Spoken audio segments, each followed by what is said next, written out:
ሰላም እንዴት ናችሁ? ውድ የኢትዮጵያ ሙሉ ወንጌል አማኞች ቤተክርስቲያን ተመልካቾቻችን ዛሬ አርብ የካቲት 6 2018 ዓመተ ምህረት የኢትዮጵያ ወንጌል አማኞች አብያተ ክርስቲያናት ካውንስል ከፍተኛ አመራሮች የኢትዮጵያ ሙሉ ወንጌል አማኞች ቤተክርስቲያን ዋና ጽሕፈት ቤት በመጎብኘት ላይ ይገኛሉ። እኛም በስፍራው ተገኝተን መረጃዎችን ወደ እናንተ እናደርሳለን። ተከታተሉን። አዲስ የተመረጡት የካውንስሉ መሪዎች ቤተ እምነቱን በመጎብኘት ጸሎት ተደረገላቸው። አርብ የካቲት 6 2018 ዓ.ም የኢትዮጵያ ወንጌል አማኞች አብያተ ክርስቲያናት ካውንስል የኢትዮጵያ ሙሉ ወንጌል አማኞች ቤተክርስቲያን ዋና ጽሕፈት ቤትን በመጎብኘት ቀጣይ ለሚኖራቸው የአገልግሎት ዘመን በቤተ ክርስቲያኗ መሪዎች ጸሎት ተደርጎላቸዋል። ፕሮግራሙን በጸሎት የከፈቱት መጋቢ ተስፋዬ ሲሆኑ ዘማሪ መጋቢ ኤልያስ አየለ ዝማሬ በማቅረብ ጉባኤው እግዚአብሔርን በዝማሬ አምልከዋል። ትላንቱን ነገር መትረፌ አያልቅም ቢነገር አደባባይ ልቁም ያርግውን ላውራ ደርስ ነበረ ባሉን ቃል ኪዳን መቼ ዘነጋሁት ትላንቱን ነገር መትረፌ አያልቅም ቢነገር አደባባይ ያርግውን ላውራ ደስ ነበረ ባሉንታ የቤተ እምነቱ ፕሬዝዳንት የሆኑት መጋቢ ላኮ ጰዳሶ አዲስ ለተመረጡት የካውንስሉ መሪዎች የእንኳን ደህና መጣችሁ መልእክት በማቅረብ ቤተ ክርስቲያኗ ከካውንስሉ ጋር አብሮ ለመስራት ዝግጁ መሆኗን በመግለጽ አንደኛ ነገሥት ምዕራፍ 2 ቁጥር 3 ያለውን ቃል በመጥቀስ የእግዚአብሔር አብሮነት ከእናንተ ጋር ሲሆን የእግዚአብሔርን የመንግስቱን ስራ እንድታከናውኑ ይረዳቸዋል ሲሉ አዲስ ለተመረጡት ለካውንስል መሪዎች ለአንድ ሊደር ስኬቱ ከእግዚአብሔር ጋር መሆን የሳክሴሱ ሶርስ ምንጩ የእግዚአብሔር ፕሬዘንስ እግዚአብሔር ከሌለ ህዝብ ሊኖር ይችላል በኋላ አይኖር የተወሰነ ጊዜ ይኖራል ግን በኋላ አይኖር ግን የእግዚአብሔር አብሮነት ካለ ግን ህዝብ እንኳን ቢሄድ ይመለስ ሰውሉ ቢተው ሰውየው ብቻውን ከእግዚአብሔር ጋር ከቀራ ቢቆም አይወድቅም እግዚአብሔር የማይጥል አምላክ ስለሆነ ኢንስቲትዩሽንን ማምራት የሚቻለው እግዚአብሔር ጋር አብሮ ካልሆነ በቀር ማሆን ይቻላል ወንበር ላይ መቀመጥ ይቻላል እግዚአብሔር ትቶሳውን እኮ ወዳከው ወንበር ላይ አልወደረ ወንበሩ ላይ ነበር እግዚአብሔር ግን ትቶት ሄደዋል ወንበር ላይ ትቶና ሄደ ስለዚህ እግዚአብሔር አብሯችሁ ይሁን ስለጎበኛችሁ እንድትጎበኙ ስለመጣችሁ እናመሰግናለን እግዚአብሔር ይባርካችሁ እግረ መንገዳችን እግዚአብሔር ከናንተ ጋራ እንዲሆን እንመኛለን እንጸልያለን እናንተም ከእግዚአብሔር ጋር ሁኑ። በመቀጠል የቤተ እምነቱ ምክትል ፕሬዝዳንት የሆኑት መጋቢ ሎዮ ስንሻው አዲስ የተመረጡትን የካውንስሉ መሪዎች ስለ ጉብኝታቸው በማመስገን ለቀጣይ ለአገልግሎት ዘመናቸው መልካም ምኞታቸውን ገልጸዋል። የካውንስሉ ፕሬዝዳንት የሆኑት ቄስ ደረጀ ጀንበሩ አሁን ላይ በተሻለ ሁኔታ ተደራጅተናል፣ ያለንን አንድነት አጠናክረን ኃይላችንን ሰብስበን በምድሪቱ ላይ የጽድቅ ተጽዕኖ እንፈጥራለን ሲሉ ገልጸዋል። እግዚአብሔር ይባረክ። ደስ ብሎን እናገለግላለን። እግዚአብሔር በሰጠን እድል እኔ አንዳንድ ጊዜ ወደ ኋላ ቆም ብዬ ሳስብ ከኔ በፊት የነበሩ ወይም ከኛም ጋር የነበሩ ቀደምት አባቶች እናቶች ዛሬኛ ያለን እድል አግኝተው ቢሆን ኖሮ ምን ይሉ ነበረ? ምን ያደርጉ ነበር? ምን ይሰማቸው ነበር ብዬ ሳስብ በብዙ መንገድ እነሱን ወክለን በእነሱ እንባ በእነሱ ለቅሶ በእነሱ ጩኸት እኛ እጅ ላይ ኃላፊነቱ ወደቀ። የጀመሩት እነሱ ናቸው። አንዳንዶች ተሰውተዋል አልፈዋል። አንዳንዶች በመከራ በስቃይ እንዲሁ ጌታን እያሉ እያመለኩ እያገለገሉ ዛሬ ላይ ግን ኢቫንጀሊካልስ በኢትዮጵያ ውስጥ ሕገ መንግስታዊ መብታቸው ተጠብቆ ሌጋል ስታተስ ኑሯቸው ጋይ መብት ኖሯቸው አሁን ህግ መብታቸው በህግ ተረጋግጦ ማየትና በዚህ እድል ውስጥ ሆኖ ማገልገል የተለየ በምድሪቱ ላይ የጽድቅ ጫና ማምጣት ይቻላል። ሌላ አይደለም። የጽድቅ ጫና፣ ፍትህ፣ ፍቅር የሚጎለብትባት ሀገር እኛ እንደዚያ ሆነ ህዝቡም ደግሞ 35 ሚሊዮን አስቡ በጽድቅ የሚኖር የሚመላለስ የሚሰራ ቢሆን ሀገሩን እኮ መለወጥ እንችላለን በአጭር ጊዜ ውስጥ። ስለዚህ አብረን እንቆም፣ አብረን እንስራ፣ የካውንስሉ ጠቅላይ ጸሐፊ የሆኑት መጋቢ ዶክተር ጌትነት ለማ የወንጌል አማኙን ወክለን እናንተን እንድናገለግል ከኛ የሚጠበቀውን እንድናደርግ ለኢትዮጵያ ቤተክርስቲያን እግዚአብሔር ያሰበላት ቦታ እንድትደርስ የእናንተ ጸሎትና ምክር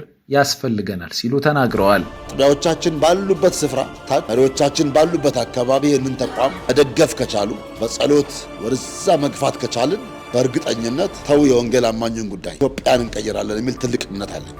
ኢየሱስ ክርስቶስ ጌታ ነው። አሁን ኢየሱስ የሚሸት ሕይወት ያላቸው ወጣቶችን ከፊት ለፊት አስቀድመን በዩኒቨርሲቲ በፖለቲካው ላይ በንግዱ ስፍራ ይሄ አየሩን በሙሉ የወንጌል አማኙ እንዲቆጣጠር ማድረግ ያስፈልጋል። እሱ ላይ ነው በስትራቴጂ ልንሰራ የሚያስፈልገው። በሃይማኖት ተቋማት ጉባኤዎች የወንጌል አማኙን ቅድም ፕሬዝዳንታችን እንዳሉት ወክለን ስንገኝ እናንተን ነው የምንወክላችሁና የሚጠበቅብን ቦታ ላይ መገኘት አለብን። ያ ጋር እንድንደርስ ጸሎታችሁ፣ ምክራችሁ ያስፈልጋል። ቁጭ በሉ እንነጋገር፣ እንዲህ አይነት ሀሳብ አለን፣ እንዲህ አይነት ራዕይ አለን፣ በዚህ ቦታ ልንደጋገፍ ይገባል የሚለው ሀሳብ ላይ ከጎናችን እንድትቆሙ ጥሬን አስተላልፋለሁ። እግዚአብሔር አምላክ ይባርካችሁ። የካውንስሉ ምክትል ፕሬዝዳንት መጋቢ ታሪኩ ብርሃኑ ነህምያ 6 ቁጥር 3 በመጥቀስ ትልቅ የወንጌል ስራ ይጠብቀናል፣ ልባችንን በማስፋት የመንግስቱን ስራ ሳንደክም እናገልግል ሲሉ መልእክታቸውን አስተላልፈዋል። በመጨረሻም አዲስ ለተመረጡት ለካውንስሉ መሪዎች ለቀጣይ ለሚኖራቸው መጠነ ሰፊ የአገልግሎት ዘመን በኢትዮጵያ ሙሉ ወንጌል አማኞች ቤተክርስቲያን መሪዎች በስራ አመራር ቦርድ ሰብሳቢ በሆኑት በመጋቢ ተመስገን አዋኖ ጸሎት ተደርጎላቸዋል። ፕሮግራሙን የልማት ኮሚሽን ኮሚሽነር የሆኑት መጋቢ ብርሃኑ ታረቀኝ በመምራት ያገለገሉ ሲሆን ጌታ መልካም ጊዜ እንደሰጣቸውና ፕሮግራሙ በአማረ ሁኔታ መጠናቀቁን ለዝግጅት ክፍላችን ገልጸዋል። እግዚአብሔር የተባረከ ይሁን። ስሜ ፓስተር ሎዮ ስንሻው ነው የሚባለው። የኢትዮጵያ ሙሉ ወንጌል አማኞች ቤተክርስቲያን ምክትል ፕሬዝዳንት ነኝ። ዛሬ የነበረን ፕሮግራም የጸሎት እና የምስጋና እንዲሁም ደግሞ ሰፋ ያለ ጊዜ ወስዶ የትውውቅና ቀጣይ ስራዎች ላይ ስለሚሰሩ ስራዎች በተመለከተ ከአዲሱ የካውንስል የኢትዮጵያ የወንጌል አማኞች ቤተክርስቲያናት ካውንስል መሪዎች ጋር የተደረገ የአንድነት ጊዜ ነው። የካውንስሉ መሪዎች ዛሬ እኛን ቤተ እምነቱን ለመጎብኘት ከከፍተኛ የአመራር አካላት ጋር ለመነጋገር ከተለያዩ አገልጋዮች ጋርም ለመተዋወቅና እነሱ ልብ ውስጥ ያለውንም ስራ እንዴት መስራት እንዳለብን በሚቀጥለው አብረን ለመነጋገር እኛም ጋር ያለውን ሀሳብ ለማካፈል ነበር የመጡትና መልካም የሆነ የውይይትና ወይም ጥሩ የሆነ የጸሎት ጊዜም ነው ነበር። እኛም ቤተክርስቲያኒቱም ለነሱ ቀጣይ 5 ዓመት እግዚአብሔር እንዲረዳቸው የጸሎት ጊዜ ተደርጎላቸዋል። ጸልየናል፣ እነሱም ጸልየዋል። ላመስግነን እግዚአብሔርን የተለያየንበትና በቀጣይ አብረን እንዴት መስራት እንዳለብን የተወያየንበት የተነጋገርንበት ጊዜ ነው ነበር። በእኛ ቤተ እምነት በኩል ከካውንስሉ መሪዎችና ከሌሎች ወንጌላውያን አማኞች ጋር አብረን ለመስራት ልባችን ክፍትና ፍላጎታችንም ጠንካራ መሆኑን የገለጽንበት እነሱም ለኛ እንደዚህ የገለጹበት ጊዜ ነው ነበር። ጊዜው በጣም ውብና መልካም ነው የነበረው። በመጨረሻም ያው እግዚአብሔርን አመስግነን በጸሎት ነው የተጠናቀቀው ማለት ነው። እኔ ፓስተር ታሪኩ ብርሃኑ እባላለሁ። የኢትዮጵያ የሕይወት ብርሃን ቤተክርስቲያን ፕሬዝዳንትና የኢትዮጵያ የወንጌል አማኞች ቤተክርስቲያናት ካውንስሉ ምክትል ፕሬዝዳንት ነኝ። ዛሬ አሁን ያለነው በኢትዮጵያ ሙሉ ወንጌል ዋና ቢሮ ላይ ነው የምንገኘው። የኢትዮጵያ ሙሉ ወንጌል ቤተክርስቲያንን በጣም ከልብ እናመሰግናለን። እንደ ካውንስል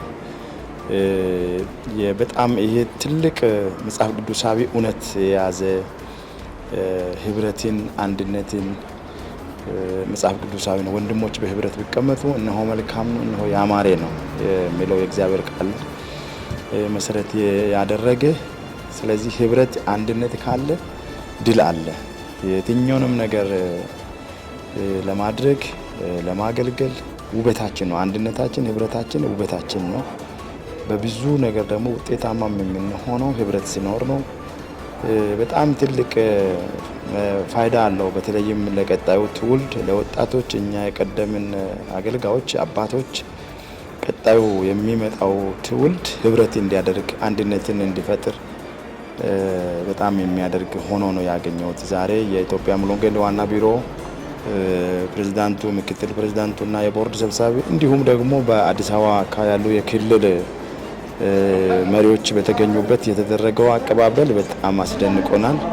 ኢትዮጵያን ሙሉ ወንጌል በጣም ጌታ ይባርካችሁ ማለት እንፈልጋለን።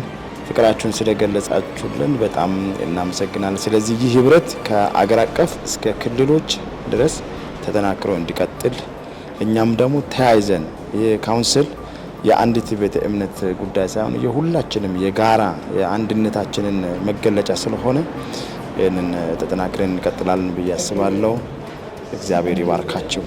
ውድ ተመልካቾቻችን እንደተከታተላችሁት የኢትዮጵያ ወንጌል አማኞች አብያተ ክርስቲያናት ካውንስል ከፍተኛ አመራሮች፣ የካውንስሉ ፕሬዝዳንት የሆኑት ቄስ ደረጀ ጀንበሩ እንዲሁም ደግሞ የካውንስሉ ጠቅላይ ጸሐፊ ዶክተር መጋቢ ጌትነት ለማ፣ ምክትል ፕሬዝዳንት መጋቢ ታሪኩ ብርሃኑ በኢትዮጵያ ሙሉ ወንጌል አማኞች ቤተ ክርስቲያን ዋና ጽሕፈት ቤት በመገኘት ከቤተ እምነቱ ፕሬዝዳንት ከሆኑት ከመጋቢ ላኮ ጳጳሶ እንዲሁም ደግሞ ከምክትል ፕሬዝዳንት ከመጋቢ ሎዮ ስንሻውና ልማት ኮሚሽን ኮሚሽነር ከሆኑት ከመጋቢ ብርሃኑ ታረቀኝ ጋር በመገናኘት የትውውቅ እንዲሁም ደግሞ አብሮ በጋራ የእግዚአብሔርን ስራ በቀጣይነት ለመስራት የምክክር ጊዜ ተደርጓል።